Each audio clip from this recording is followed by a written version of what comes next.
Hello, everyone. While Russians continue slaughtering Ukrainian civilians and aid workers, they're also continuing their campaign of intimidation. And I want to show a couple of things for comparison, things that are meaningful in the face of their aggression and misinformation, and things that are not at all meaningful and not at all effective. So let's begin with what is actually going on. During their strike against Kharkiv, Russian invaders killed 3 rescue workers and injured 12 more, in addition to other damages and other casualties. I'd like to remind you that rescue workers are there because previous attacks have been carried out. Okay? They're there after already the existing fallout from a previous attack. They're trying to get people out from under the rubble. It's their job. They're risking their lives already. They're working in very dangerous conditions.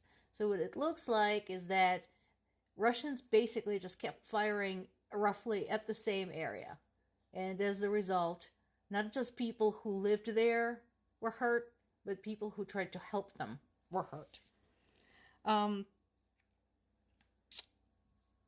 Now, what's going on with NATO? Basically, at this time, Russia is saying that it doesn't even matter whether NATO provides any help to Ukraine. Even the fact that they mentioned that they're siding with Ukraine in this conflict to Russians is sufficient to say, nope, we're not going to talk to them.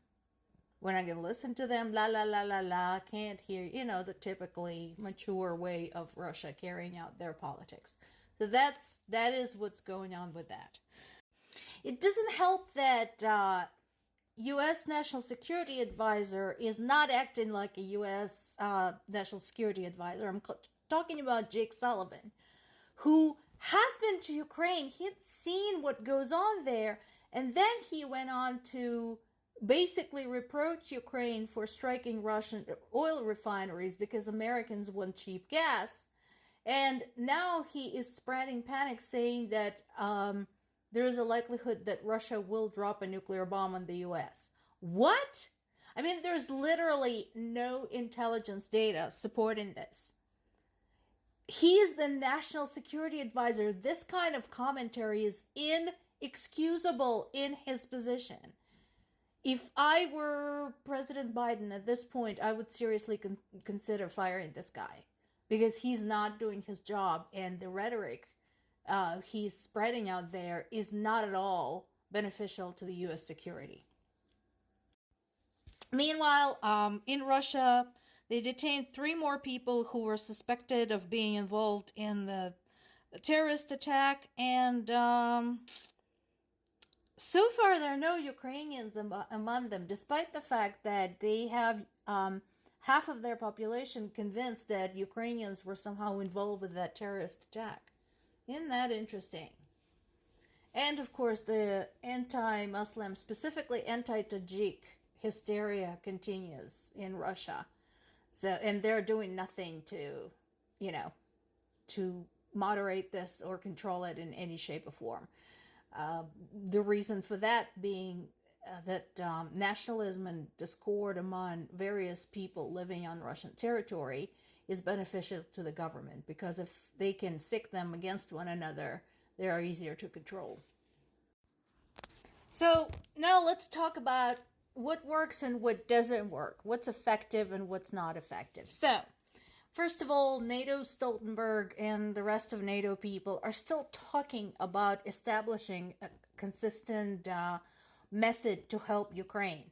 Guys, this conversation should have been taking place 10 years ago when Russia annexed Crimea and Ukraine turned to NATO, who had pressured it into surrendering its nukes, and said, hey, a little help here, and you all said, oh, here's some sanctions. At the very least, this conversation should have taken place 2 years ago after the full-scale invasion began. Why are we just talking about this? All of NATO members should still remember World War II. All of the countries involved in the NATO were involved in World War II. Are you freaking crazy? You guys are supposed to be like top-notch. The representatives in NATO are supposed to be top-notch politicians. Are you off your freaking rockers? What the heck are you doing there sitting on your asses? Not to be outdone, UN Secretary General spokesperson Stefan Dujarric first condemned Ukraine's strike against a Tatarstan factory where kamikaze drones were being manufactured. The Shahed drones that we know so well about. Yeah, he said that factory was part of the civilian infrastructure. He then retracted the statement, saying he misheard the question. How can you mishear something? What do you think about Ukraine shelling a drone factory?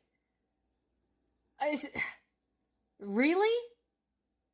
Again, UN has not been quite, on par with things in the last, several years.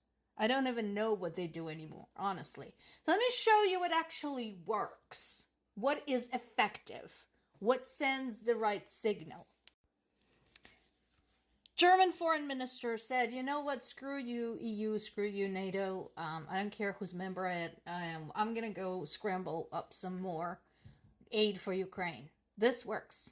Yeah, they're following the Finns who just gave Ukraine some money. So, here you go. Good on you, Germany. I'm glad you have at least learned your World War II lessons. Speaking of Finland, after numerous warnings, better late than never, where they basically extended their closure of their border with Russia indefinitely.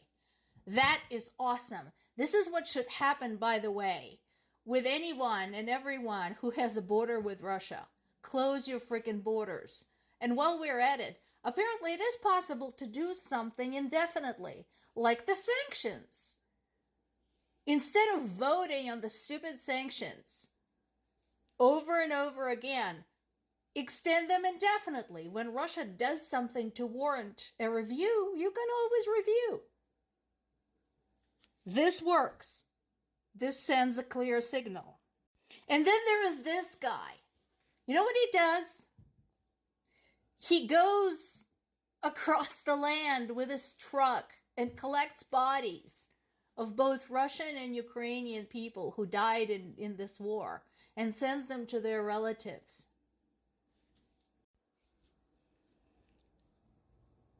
He makes phone calls to the loved ones on both sides. Can you freaking imagine? He's just one guy. I'm sure he has a handful of helpers, a handful of supporters. But this is not like a government-sanctioned operation. He does this on his own. Because he believes that even assholes who came to invade his country deserve a decent burial. Or at least their families deserve to know what happened to them. This. Can you match this? Can you match this? Something that sends a signal, something that sends a clear message as to where you stand in this war.